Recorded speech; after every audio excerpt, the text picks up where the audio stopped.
Hello everyone, this is Mr. Underkoffler again, and we are looking now at page 2 of your Order of Operations guided notes. All right, the directions at the top, evaluate each expression. Again, the word evaluate means to find the final answer, and you work it down step by step using the Order of Operations. Problem number 5 and number 6 are already done for you if you're looking right here at the top of your guided notes, but I want to quickly talk you through these two problems so you understand why they end up being done differently. As you recall from the last time that we talked about order of operations on page 1, parentheses is supposed to be done first anytime you have a problem that has parentheses. Well, it just so happens number 5 has parentheses. Number 6 does not.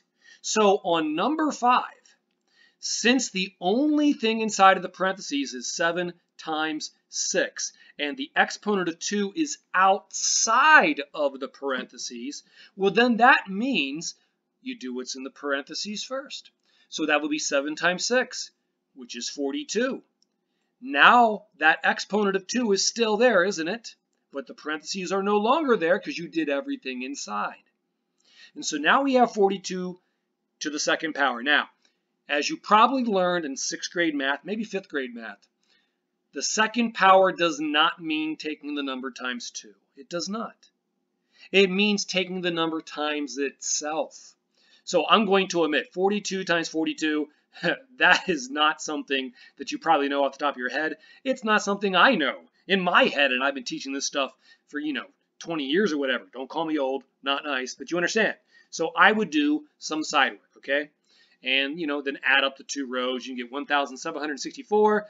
Boom, that is the final answer to number 5. Number 6 does not have parentheses. So what's the next part of order of operations after you try to look to see if there's parentheses? Well, it would be exponents.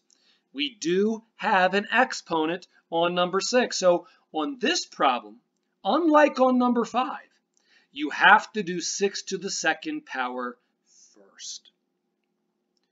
The reason that wasn't done first on number 5 is because the exponent was outside of the parentheses and inside was 7 times 6, and we're supposed to do parentheses first.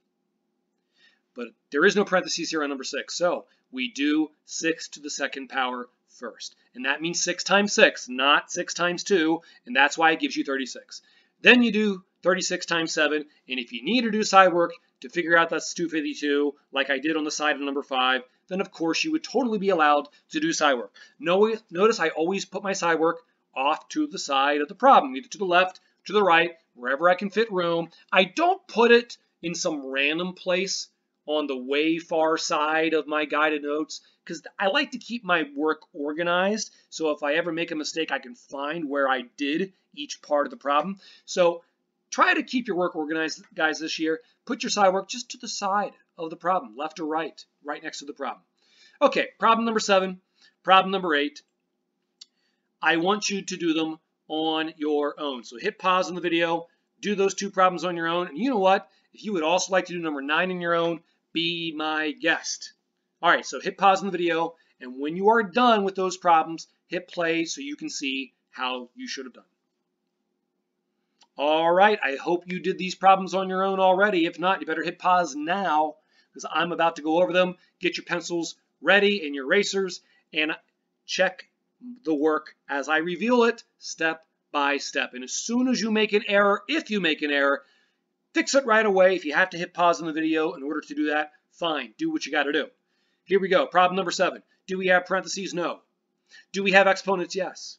So we're going to do 4 to the second power first, which means 4 times 4, which is 16. If you accidentally had an 8 here, you were accidentally thinking 4 times 2. It's not 4 times 2, it should be 4 times 4. And then you do 3 times 16, which is 48. Problem number 8, we have parentheses, and the exponent is on the outside, which means you do not do the exponent first, you do what is inside of the parentheses first, according to the order of operations. So you will do 3 times 4 first, which gives you 12.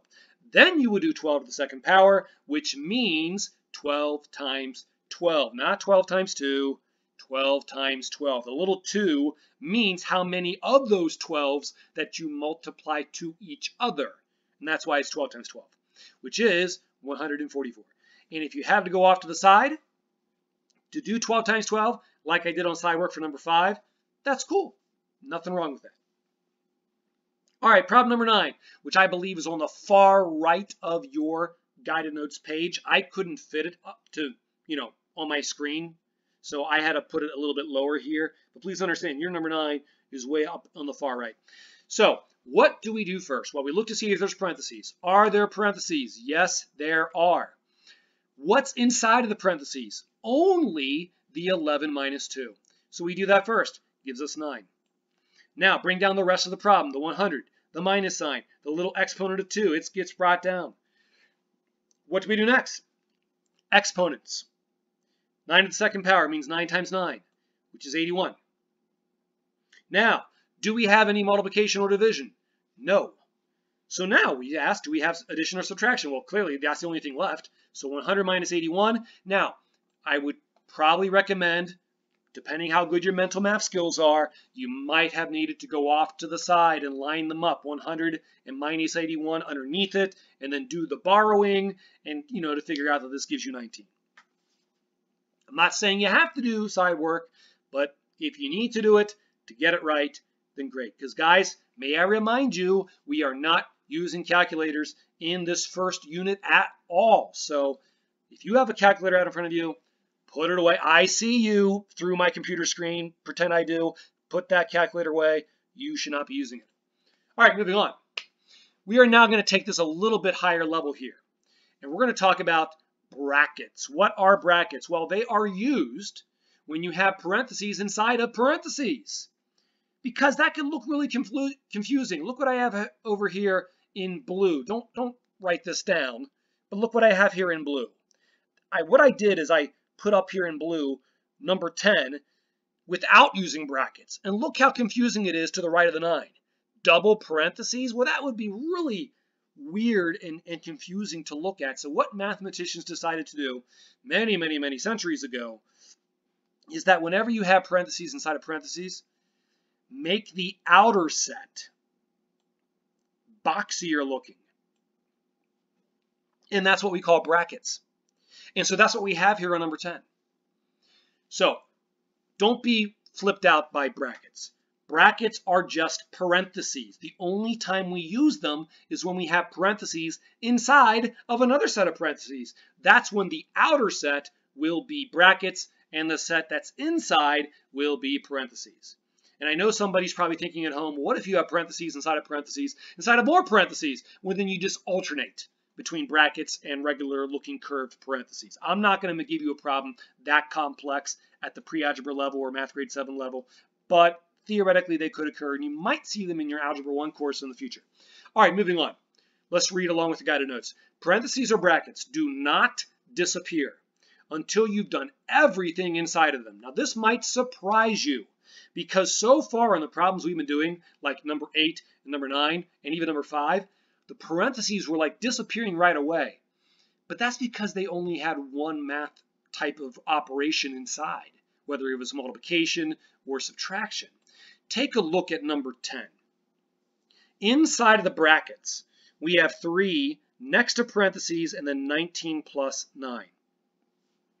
What do we do first? Now, I know this problem's already typed up for you, but let me talk you through it so you can understand. When you have parentheses or brackets, you do the inner set first, which in this case is the curvy parentheses with the 19 plus 9 inside. You do that part first. So let's do it now. 19 plus 9, that is 28. Now, take a look at this step. You might be like, Mr. Underkoffler, where in the world did you get the times dot from? Anytime you have a number, in this case the 3, right next to parentheses with nothing in between, that means the 3 is times to the 19 plus 9. I actually talked about that on the very first page of your guided notes, if you don't remember. So, what happened? I did the inner set first, the 19 plus 9. That gave me 28. Since the 19 plus 9 was the only thing inside of the curved parentheses, and I got 28, the curved parentheses are allowed to disappear because I did everything inside of the curved parentheses. But did I do everything inside of the brackets yet? No.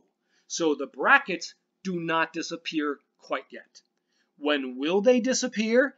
After I've done everything inside of them, which is what's about to happen next. 3 times 28. That would give me 84. And yes, I probably would have done side work for that because we're not using calculators here. Now the brackets are allowed to disappear because I have done everything inside of them. So that's what I'm trying to explain here. That's the key to success to numbers 10, 11, and 12. Do not make parentheses or brackets disappear until you've done everything inside of it. All right. Do I have any exponents on this problem? No. Do I have multiplication or division? Yes. So I take 84 divided by 6. I ignore the 54 and the plus because addition and subtraction come last with order of operations. 84 divided by 6, that would be 14. And then finally, 54 plus 14, 68. All right. Problem number 11. If you would like to do this on your own, then hit pause now on the video. If you're not feeling confident and ready to do it on your own quite yet, feel free to write steps down as I talk you through it. So I'll give you the choice. You can hit pause now if you want to do it on your own. If you would rather do it with me, that's cool too. So here we go. Number 11. We have parentheses inside of brackets. As you just saw on number 10, do the inner set first, which would be the curved parentheses that are inside of the brackets. Do that curved parentheses first. Here we go. 9 minus 3. We obviously know that's 6. Parentheses that were curved, they're gone. But the brackets, they're still there. Why? Because there's more to do inside of the brackets. Remember, they do not disappear until you did everything inside. So let's finish doing what's inside. 18 divided by 6. Hopefully you all know that is 3. Now, you might be like, where did that times dot come from? As I was telling you back on problem number 10, and I told you this on the very first page of the guided notes, when you have a number next to parentheses or brackets, and there was nothing between the number and those parentheses or brackets, that means the number was multiplied to the answer of those parentheses or brackets. So that's where this times dot came from. And that's why it's 24 times 3. If you can do that in your head, great. If you can't do that in your head, then go off to the side and do the side work like I was telling you back on problem number 5. Side work's cool, just do it off to the side. 24 times 3 is 72. Now, I am expecting you to show the work the same way that I show it, okay?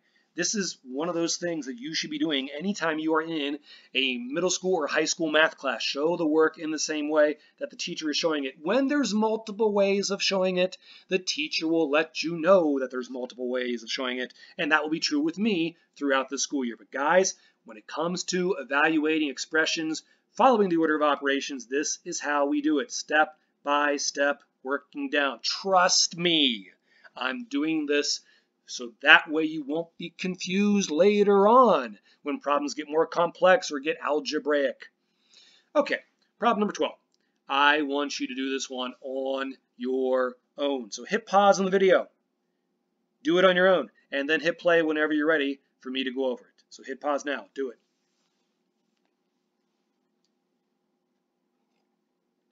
Okay, I hope you did number 12 on your own. Let's see how you did. Pencils and erasers ready. Fix your mistakes as soon as you realize that you've made a mistake. Well, if you actually end up making a mistake. Here we go. We do the inner set of parentheses first. So that would be the 18 minus 15, which is 3. So did you bring everything else down with it? The 6, the plus, the brackets. Why are the brackets still there? Because there's more to do inside of the brackets. Why are the curved parentheses not there? Because we already did everything that was inside of it. Now, did you remember that when you have a number like the 8, to a right or left of parentheses, that means the 8 is times the parentheses. That's where that times dot came from. And by the way, make sure you're showing your times dot as a raised dot. I don't want it to look like 3.8 as a decimal. It's not 3.8. It should be 3 times 8. If you want to use an asterisk instead of a dot, fine. But if you're using the dot, it should be a raised dot. Okay. Now, here's something we haven't really talked about much. How do you know what to do inside of parentheses or brackets when there's more than one thing? The answer to that very important question is you actually follow the order of operations even inside of brackets and parentheses. And I even put that here in your guided notes on the first page. You follow PEMDAS even inside of parentheses. So, way back to the problem that we were just looking at. How do I know what to do? 6 plus 3 or 3 times 8?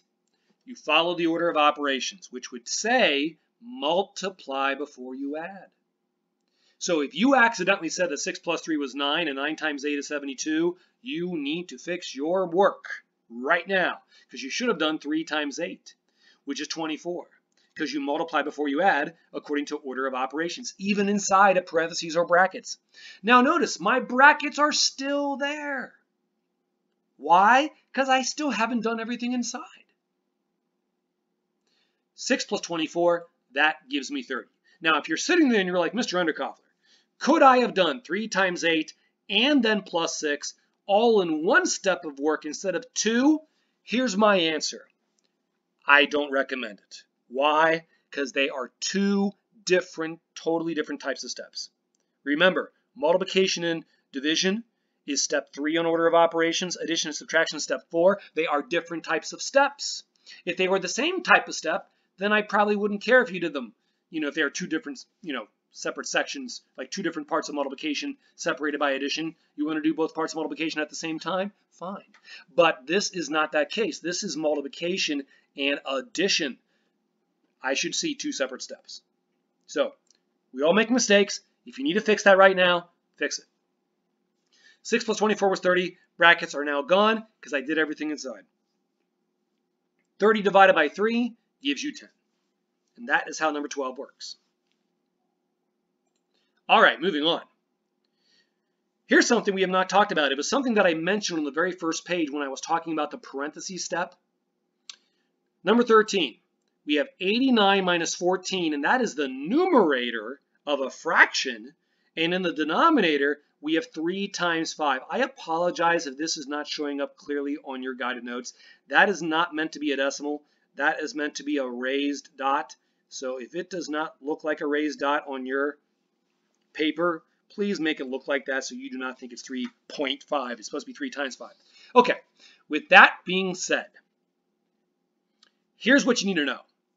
This complex looking problem is actually the same thing as 89 minus 14 in parentheses divided by 3 times 5 in parentheses. They're the same thing. Here's what I need you to learn. Follow along as I read this information box. Since the numerator and denominator are actually considered to be in parentheses, you will do each of those 2 parts first. And then the fraction bar will mean to divide. So here's what I'm trying to tell you. When you see a complex looking numerator, such as 89 minus 14, that is actually considered to be in parentheses, even though you didn't see them. They're actually considered to be there. Same thing if you ever have a complex denominator, a math problem in a denominator, such as 3 times 5. That is actually considered to be in parentheses. Now, you don't have to write that down. I already put that off to the side here for you. But I just need you to know that's what it means when you have a math problem in the numerator and or in the denominator. They are considered to be in parentheses, which means you need to do the numerator first and the denominator first. And then you might be like, well, Mr. Underkoffler, what do I do with the fraction bar after I did the math problem in the numerator and the math problem in the denominator? Well, the fraction bar actually means to divide. Now, if you think that I am trying to tell you to write a problem like number 13, the way that you see it over here on the right, no, no, no, no, no. I do not want you to write it this way. Please don't. I mean, don't cross it out, but don't write it that way. The only reason I typed this up for you is so that you knew that a complex fraction problem, such as number 13, actually means parentheses around the numerator, parentheses around the denominator, and division in between. I just need you to know that. And that will determine now how we do this problem. So let's do the numerator. So here's what we do. We still work down. So underneath the problem, put a fraction bar. Actually, I think this problem's already done for you, isn't it? But follow along. So I put the fraction bar. I'm working down. I need to do the numerator. 89 minus 14 is 75. So boom, I write that down in my numerator. 3 times 5 is 15. Boom, I write that down in my denominator. I'm still working down, just like we have on every other problem so far in these guided notes. And then, how do I do 75 over 15? Remember, the fraction bar means division. How many 15s can make 75? It's 5. So 75 divided by 15 is 5. No equal signs. We're still working down. All right, problem number 14. If you think you are ready to do this problem on your own, then hit pause, do it on your own. If you don't feel like you're quite ready to do it on your own, then feel free to follow along with me and do each step as I talk you through it. Now, once again, this is supposed to be 8 times 7. I apologize if it looks almost like a decimal point on your guided notes paper. It's supposed to be times. So, again, hit pause if you want to do this problem on your own. Otherwise, listen as I go over it right now. So once again, there are technically parentheses around the numerator and parentheses around the denominator. Let's go ahead and do the numerator and denominator. We can start both parts of them first. 54 plus 23, that is 77. Put that as your numerator. Now the denominator has 2 different parts in it. And there are 2 very different types of steps. We have times and we have minus. Follow the order of operations within that denominator, which means you're going to do 8 times 7 first, which you hopefully know your times tables. That's 56. So write that down in your denominator. Bring down the 67 and the minus. No, you should not do the denominator all in one step because they're 2 very different type of operations. So now, before I treat the fraction bar as division, I'm going to take 67 minus 56, which is 11. So I work down. I continue to work down. Bring down that 77. Bring down the fraction bar, and then make that denominator, as we just figured out, is 11. And then finally, that gives me the final part of this problem, which is 77 divided by 11. Hopefully you know how many 11s make 77, and that would be 7. There's your final answer. All right, now we're going to have some fun. We're going to look at problems that are much more complex because if you've been sitting there feeling bored, I feel your pain. So, number 15, look at how awesome and glorious this problem is. We have the complex type of fraction stuff that we were looking at on the previous problems, but we also have stuff to the left. So how do you know what to do? You do the parentheses first. Remember, anytime that you have a math problem in a numerator, that is technically considered to be in parentheses. Now, I don't actually mean that you should draw parentheses around it like I just did, but I just want you to know that part's considered to be in parentheses. This part over here in the denominator is also considered to be in parentheses, so we are going to do those parts first. Now, I know number 15 is already done for you, but let me talk you through it. In the numerator, we're going to do the exponent before we add by 3. 15 to the second power is 225. In the denominator, there's only one thing to do, 4 times 3, so that is 12. Now notice, the stuff on the left, which was 24 times 15, that's not in parentheses, is it? So since it's not, I don't do it yet.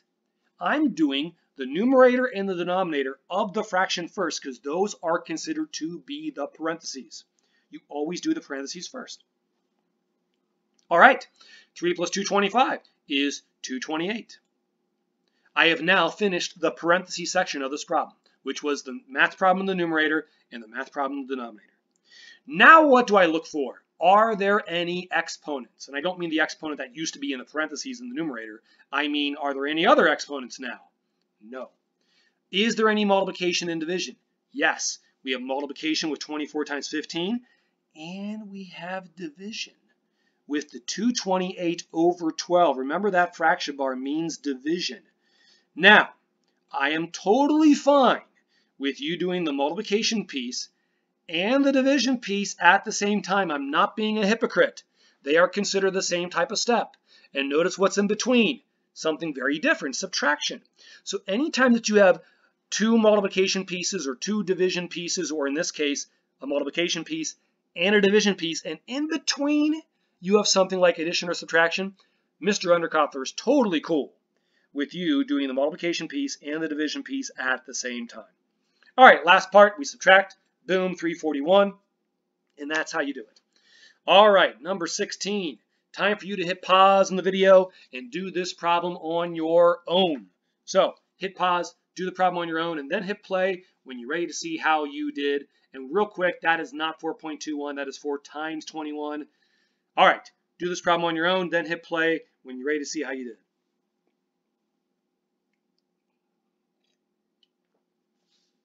Okay, I hope you did this problem on your own. If not, you better hit pause because I'm about to go over it. Pencils and erasers ready. Check your work, fix your work whenever you need to. Here we go. Do we have parentheses? Yes, we do. The numerator is considered to be in parentheses. The denominator is considered to be in parentheses. The plus 19, it's not in parentheses. So we're going to kind of just bring that part down for a lot of these steps. All right, what do I do in the numerator first? 4 times 21, which is 84. What do I do in the denominator first? There is only one thing to do in the denominator, 5 to the second power. Now, if you're wondering why I did 4 times 21 at the same time that I did 5 to the second, you might be like, are you being a hypocrite, Mr. Underkoffler? That was exponents before multiplication. Well, here's why. The numerator is considered to be in parentheses. The denominator is considered to be a separate set of parentheses. I'm totally fine with you starting both sets of parentheses at the same time. And that's what I did. Now, if you wanted to do that as 2 separate steps, fine, I'm not going to mark it wrong, but you can start both set of parentheses at the same time. Now, speaking of parentheses, I'm not done with the numerator, which is still considered to be in parentheses. So, before I deal with the plus 19, which is not in parentheses, I need to do 16 plus 84, which would give me 100. So, notice I bring everything else down, the fraction bar, the 25, the 19, and the plus. What do I do next? Do I now get to add by the 19? No. Remember, this fraction bar means division.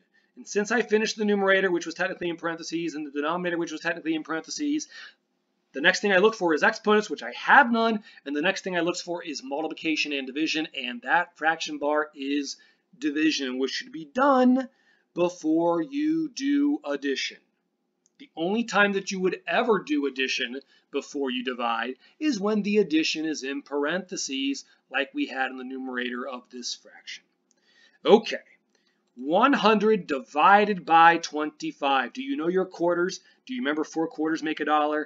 That's why 100 divided by 25 is 4, and that's why you could do it without a calculator, because you should know your quarters.